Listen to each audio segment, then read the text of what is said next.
But let's try and make sense of these pager attacks and then subsequently the walkie-talkie attacks. It is the single biggest instance of serial bomb blasts that have happened in Lebanon, allegedly at the behest of Israel, first through the pagers and then through walkie-talkies. What may be the consequences of such an attack? Behnam Ben Taleblu is a senior research fellow with the Foundation for Defense of Democracies. Thank you very much, Mr. Taleblu, for speaking with us. First of all, the scale of these attacks, the pager attacks that happened on Tuesday and then subsequently the walkie-talkie attacks, what do you make of the scale of these attacks? How did Israel manage to do this, and that too under the radar, even though officially no one's accepting it? Well, it's a pleasure to be with you. The scale, but also the scope is quite impressive here. It means that from an intelligence standpoint, the Israelis had seen the shift from cell phone or mobile communications to these somewhat lower tech methods of communications, be it first beepers and then walkie-talkie radios, and then been able to follow, allegedly, if one indeed does believe it is Israel, the supply chains that fed Hezbollah's procurement of these devices from abroad, and were able to tap into that undetected, change some of the communications technologies to either make it more permissive to be monitored or actually to insert allegedly explosive material into it, and to be able to detonate these devices on two different days, but at the same time. So it shows, A, how punctured the Hezbollah's domestic security forces as well as procurement chains are and supply chains are, as well as two, how capable Israel is, and how three, how sincere it is when it says that it's trying to move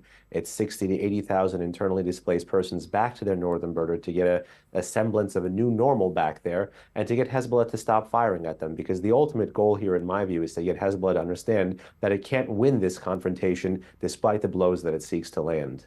But Mr. Taleblu, Hassan Nasrallah has spoken just moments ago. He's given a televised address. What are the highlights of what he said? And the question now on everyone's minds is, how is Hezbollah going to respond? Indeed, and this may get into a second element of Israeli strategy here, which is the nature of of Hezbollah's response. Yesterday, Reuters reported that Hezbollah had engaged in a rocket attack against what they alleged was a artillery position of the Israeli Defense Forces in the north of that country.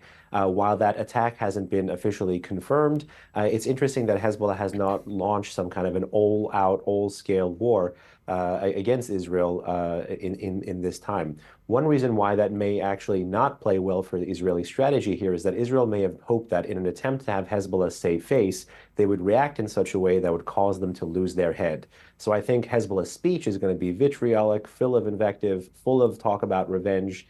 These are classic themes when looking at Hassan Nasrallah's speeches, particularly post-October 7th.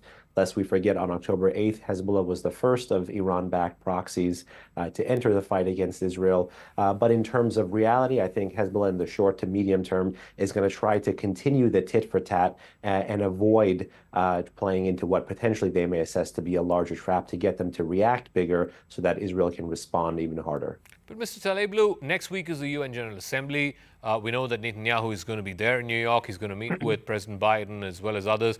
The United States clearly wants a ceasefire, and it's been trying really hard to get a ceasefire between Hamas and Israel. That's not been forthcoming. Now you have a situation where you can potentially look at a two-front war, Israel versus Hamas in the south and Israel versus Hezbollah in the north.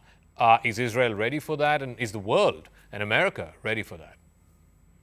Well, indeed, as we've seen from literally the day after October 7th, the second front of this war opened up on October 8th. And depending on how you count, there are about 6 or 7 fronts active against the Israelis. Admittedly, different types of weapons, admittedly, different types of targets, and admittedly, different groups.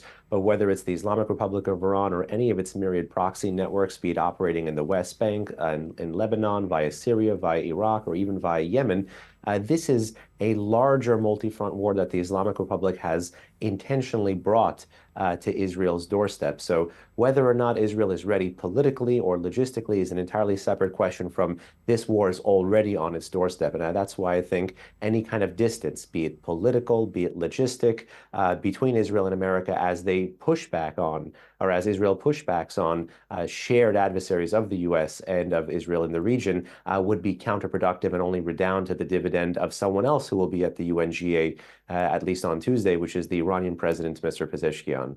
I want to get a final question from you.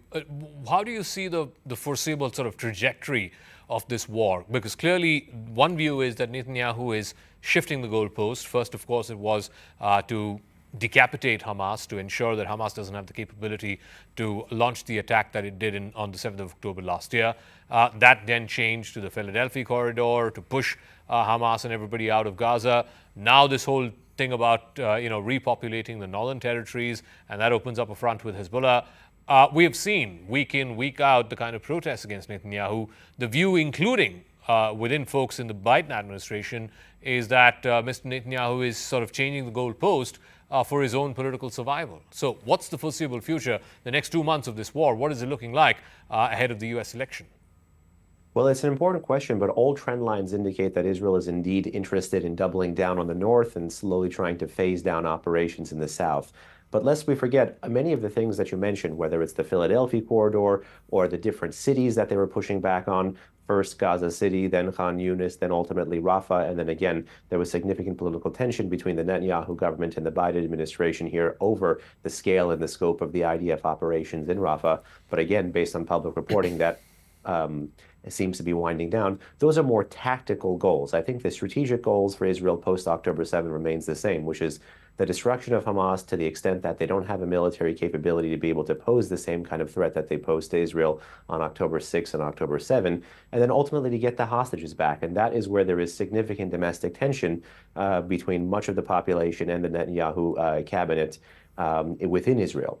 But as things go to the north, actually that's where there is still significant popular support for, making sure the internally displaced persons can not only go back to the north, but also feel safe in the north. And again, that was something that happened because of Iran-backed proxies choosing to enter the war on Israel's north before Israel even commenced military operations to its south.